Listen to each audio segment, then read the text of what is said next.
G'day friends, welcome to today's YouTube video. My name is James. Welcome back to my channel. Welcome if you're new. I'm gonna have a sip of this.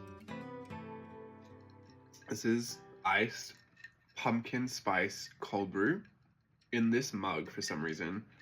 I have a bit of a scratchy throat from rehearsals because I've been singing, so I don't think I can chat for too long today, but I do want to have a bit of a chat for about some things that have been going on. First is my, I've got a little list here. First is my gift wrap deco journal. Excuse me. Allergies have killed me. Gift wrap deco journal. This is not what it is, but it's kind of like this. It's about this size. It's 8.5 by 11, which is a US letter size. And this is kind of the same thing. It's made through Amazon KDP. I'm going to explain a bit of that process to you. But this was the old Daisy Ween prompt book where you had the little prompt here and then you would draw the picture. And this one is an author copy. It says not for resale, but this, you might be familiar with this from the black and white deco journal, this like strip effect where it kind of shows you some of the designs from inside the book.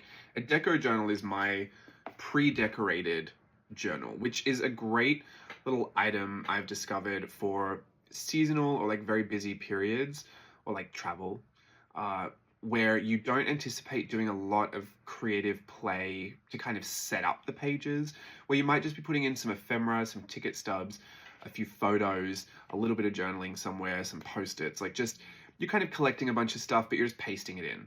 It's essentially a smash book. Do you remember smash books? The thing that I love about these is that they're bound like actual journals, and so I can choose the size, I can, if there's enough pages, I can do hardcover. Unfortunately, there aren't enough for this one, but this is only, of course, a mock-up of something old and stupid, but I'm mostly showing you this because this is the one that I'm just made. I have a new one coming, which I've got to order, so I'm going to put that on my list of things to do today, and it's called the gift wrap, and it is my Christmas one. So I've made these for myself, but they are available to purchase, and they're available through Amazon, but I think some people think that these are things that I buy from, you know, a publisher, and then I resell through my Etsy. These have nothing to do with that process. Essentially, it's like if you've ever ordered something from Redbubble, it's called drop shipping. Someone else will make it to order and then send it to you. There's not a big stockpile of these anywhere. They're actually just essentially made to order, and it's through Amazon, and it's through something that's called KDP, Amazon KDP. It's a self-publishing option that they have, and I don't know if it's available to everybody. I did have to fill out some forms and stuff to do it. I did it a few years ago, but the benefit is that I don't have any overhead, so this is something that I could just keep doing and people can just keep getting, and it kind of cuts me as the middleman out. You order it from Amazon, it goes straight to you. So it's an exciting little thing to be able to do, but I have to say I don't think I've utilized it to the best the best of my ability for years. These deco journals seem to be the thing that I'm really excited about using it for, because the quality is not always my favorite. If I was going to make a book, even with I do the Collage Club thing. Hang on. Remember I told you I made a Collage Club reference book? This is made through Amazon KDP as well. And this has that not for resale thing on it as well. This is done with like premium color printing and on a glossy cardstock. And it's just not what I would probably want for something like this, but at the same time, I'm not going to get this published and buy a whole bunch of them, like buy 100 minimum of them, have them in my cupboard, and then sell them on my Etsy. So it's a good option for me to have, to be able to make these books that maybe are not the most perfect quality in the world that, you know, I would want, but that I can still have them, because the alternative is I don't have them at all. I just can't afford to do small runs of really high quality books for super random reasons, like my Collage Club reference catalog. So I really do like it for stuff like that. However, the deco journals, the reason I love it for that is because you actually don't need a super high quality print or paper for this, as long as the colors look great and the printing is nice. These journals are full with pre-decorated pages that you just put things on top of. So, you know, it's not a feature of it. You're not actually trying to, it's not photos or, you know, my Collage Club reference stuff. I need to make a very big disclaimer if I start opening that up to the public, because at this point I don't know if it is. Oh, it is. It is actually available. I don't know if anyone's bought it, but it's just not my favorite. It works for me, but it's not my favorite. But I don't want to tell people they can't have it if they want it. It's just a weird thing. So anyway, the gift wrap one I'm really excited about because they're all hand illustrated and it's Christmas, but I need to order it. It's in review right now. I need it to be approved so I can order it and get it, and then I can start my Christmas journal. That's all what I'm trying to say. That's really what has taken me 5 minutes to get out. But I do want to explain to you a bit of the process, because this one at the back, like this says made in the USA, Coppell, Texas. Essentially what happens when you order one of these, the order gets sent off to one of these factories or these publishing places that have a contract with Amazon to make the book there and then ship it to you there. So if you're ordering it from Canada, I think chances are it's a little Canadian company that's doing it, that's shipping it to you. If you order it from Australia, it's like a little Australian company that's doing it and shipping it to you. Even here, I've had one from Texas, one from Nevada, like a bunch from different places. Where's this one from? Yeah, this one's made in Nevada, Las Vegas. So, you know, maybe the paper stock they're using could be different. Maybe the print quality might be a little different depending on the company you get it from. Like, you can get this in Japan. So I should probably order it from Japan, knowing that the quality of everything is so good over there. But it essentially works that I upload it. You know, you can buy it from Amazon in these different regions. And I set a profit margin, which I set very low because essentially these are just things that I want, and that if other people want them, they're just like a little journal to throw things in. So I don't try to make a fortune off of these, but I do like to make them available. So I will let you know when this really does come out, and you'll obviously see me working in it as my Christmas journal, but the pre-decorated pages at Christmas cannot be beat. It's so busy for all of us, really. Even for people it's not busy for, it's busy for you too. Christmas is just one of those seasons that just flies by. The holidays, like really after Halloween, you go into Thanksgiving, for Americans especially, people that do celebrate Christmas, it just kind of goes bang, bang, bang, bang, bang. Before you know it, you're in January, twiddling your thumbs, wondering why you haven't started your new planner, because you're still in December mentally. But I loved this years ago. I had a traveler's notebook that was pre-decorated by Job's Journal. It was like very mid-century and it was super cute. It was like all his type of designs. I felt bad because I was covering some of it up and I was like, no, I really like that feature of the page. I don't want to cover it up. And sometimes I'd work with it. Other times I would just stick my stuff in there and it was great. But yeah, we've tried versions of this before. I think we had a passport-sized traveler's notebook in one of the creator boxes that was all pre-decorated like that. So they've definitely been around, like not reinventing the wheel here, but being able to do them through Amazon is a lot more of an effective way for me to be able to offer them. And at the moment, I did one for my family when we did, look at that little piece of fluff that just went in front of the screen. I did one for my family that had lots of family photos in it, and that was a super cute way to make a travel journal. I love that one. Obviously only is important to me because it's my family, but the black and white one was very effective for our Burtonville 2 workshop, Virtual Voyage 8. And then this gift wrap one I'm just super excited to have for Christmas. Originally I wanted it in a hardcover, but they have a minimum page count and, sorry, tickling my throat. I did 26 hand-drawn designs, so it wasn't going to work to have 75 pages. I also don't want 75 pages because if you're putting photos and ephemera in there, it's too much. It gets too bulky. You break the spine, you break the book. It's too big. So I just wanted it to be like a one season thing. I think there are 26 designs. So, oh goodness. I'm going to have to wrap a lot of this up because the singing has really taken it out of my voice. Yes, I have been singing again. Speaking of, anyway, that's Amazon KDP. That's where I do my Deco journals. I'll give you more info on that when I can speak and when it's available. And when I have it, you'll see me in it. Lovely. Hand-drawn designs too. That's what I'm most proud of because it took me ages. I I'm in rehearsals for a lovely Christmas show at Knott's Berry Farm called Home for the Holidays. And I saw it last year. Now I know so many people that work there and they're my friends. It's so exciting to be in it this year and get to play with them and perform with them. So I'm sure I'll share more of that once it's actually open. I can't really share much from rehearsals. We're not really supposed to share anything that guests wouldn't see. So obviously I can't take photos and videos and put them on my Insta story or anything. But I can tell you that it's going great. It's going lovely. It's amazing. I love it. It has filled me with Christmas spirit and cheer.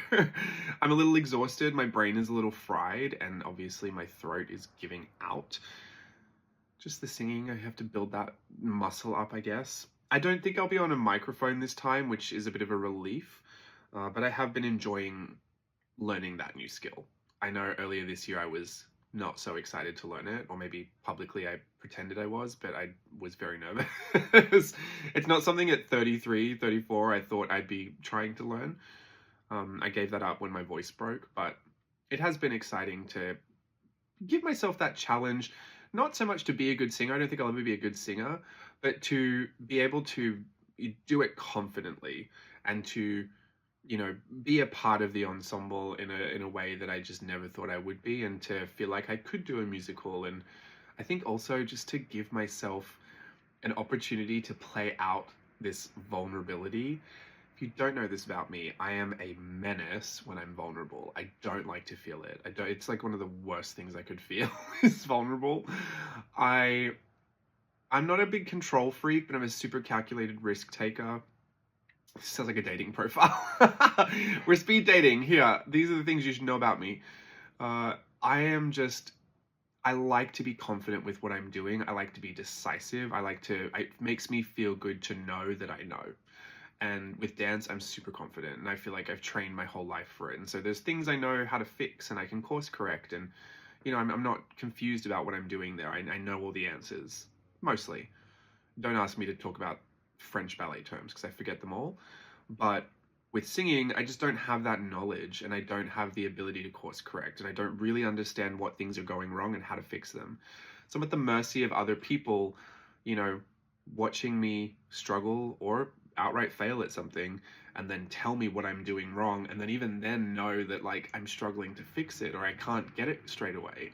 I'm not great at it. Like, it makes me feel so vulnerable that ultimately, typically, I would just give up on things like that. I would just say, you know what, it's just not for me. That's fine. It's not for me. It's for you. It's not for me. But I'm giving myself this opportunity since I'm in good company and I'm with a group of people this whole year, like my friends, obviously, but even the creative teams that I work with at Knots are so affirming and supportive, and it's such a safe environment to swing big and miss, that I feel like I should take advantage of that safe space, that environment, and I should let myself go on this journey of being vulnerable and trying to accomplish this new skill and feel confident and feel like that is something that I didn't know I was going to get out of these experiences, that was just a pleasant cherry on top. So that's where I'm at with that. That's what I'm telling myself, because every time I get just a little bit like, oh, I can hear the notes and how wrong they are. Like, I don't know how to sing that one. Yeah, I want to throw myself into a wall. So it's been good. It's been fun, but that's what I'll tell you about rehearsals so far. But it is taking it out of my voice. Apparently, Steve said I just should pitch my voice differently so that I save it. Like, apparently I speak with a lot of, I don't know, like in my throat or something. I don't know how to do that yet. So if you catch me on here next week, kind of with a weird sounding voice, just know that Steve has taught me how to pitch my voice differently. Just save it. I'll be on next week. I'm so soft-spoken. Hi, everyone. I'm on vocal rest. Nice to see you. That's what Steve does. Every time he would start singing a lot, he'd be on vocal rest, have a little steam machine. Like, I just can't do all that. So we're just going to have to build up the muscle. I'm just going to get it really nice and strong. The last thing I will talk to you about before I completely lose it is my bookshelf. What a journey we were on last week. I have a bit of a question, actually, for anyone that's into the Facebook Marketplace. I purchased this verbally. The lady said it was $20 cash. I said, yes, I'll take it. I'll be around Monday to pick it up. I think it was a few days. I was going to wait to pick it up. And she said, great, lovely, $20 cash at my house. And I especially wanted it because it fits perfectly where nothing else would fit. And then it was pre-built. I don't want to build anything. And I wasn't going to spend any money on a shelf. So I said, well, I'll come pick it up and I'll get the cash and it'll be great. Then I get this notification. It says, oh, the price on your item has gone up. It's now $40. And I thought, oh, that's weird because I could have sworn we said 20. So I messaged the chick and I was like, are you still selling this? Is this the second one you're selling? Or can I buy this or what? And then she goes, oh yeah, look, sorry. I didn't actually mean to put it up for $20. I meant to put it up for $40. But since I offered you it for $20, like I'll still honor that. I felt like if you fell through, then I would just see if there was another buyer interested. And what that read to me as is, I've got you as a yes. Let me just see if I can upsell this to someone else real quick, which did leave a bit of a weird taste in my mouth, not gonna lie. Now, if this is what the regular Facebook girlies are doing on Marketplace, forgive me because it's my first kind of experience doing it. My sister's a big Facebook Marketplace fiend, and so she says it's great. And I do believe that. Maybe it's just around here, maybe it was just this woman, I'm not quite sure. But I just thought, I'm old school. If you said that I could have it for $20 and I'm out at the ATM getting the $20 cash out, that's mine. Like, what are you doing? Isn't that a verbal agreement to purchase? Isn't that a little binding contract? I don't know. Maybe that's just not how it works, and maybe I'm just a little delusional, but I was a little irritated, and I just thought, on principle, I'm just not going to buy it. And I thought, well, I want the shelf, so I'm going to buy it. So I said, yeah, okay, well, I'll be around later with the $20, so I guess I'll see it when I see it.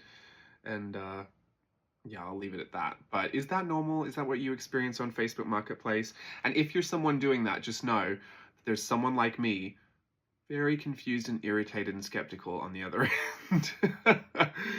Like, oh, I'm sorry, I didn't mean to put it up for $20. Did you slip? Did you fall down the stairs and write 20 and then thought, oh, post, oh no, I've forgotten? No, you didn't. You meant $20 because you knew it was a good price and that someone would buy it. I probably would have bought it for $40 as well, so I guess joke's on her, but that's it. That's it for the shelf. Oh, so anyway, that's what I wanted to know about the Facebook Marketplace. The shelf itself is great. It's become a bookshelf and a little bit of a decorative shelf. Mostly books, my art books, Disney coffee table books, the Art of Disney something book, every other art of book, artist book. Does that make sense? Artist books. This is a lot of children's storybooks up the top, some Dr. Seuss up there. Then where all of that stuff was, I put my art journals over here. You can't see that shelf, but I'm so happy to have them out. It's always been my dream to have a library of art journals, like just wall to wall, like a little traveler's notebook section, or maybe a little travel journal section. I could have little, photos of me on the trips and like have the journals next. I'm talking gallery wall, like wall to wall bookshelves journal feature. That's what I really want. Maybe one day I'll get there.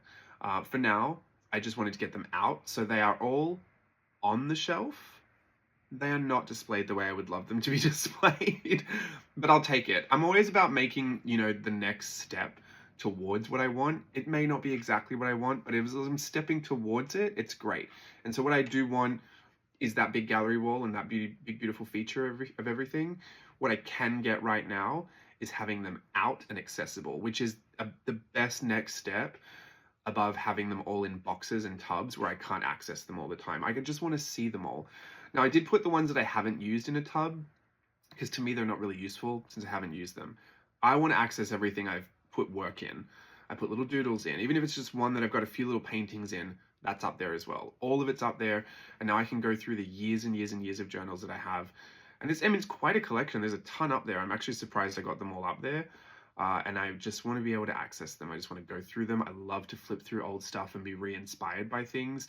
And this is just the perfect thing that has happened right before Christmas because was not going to tackle this during the Christmas season. And I was like, well, I'm right in that in-between place.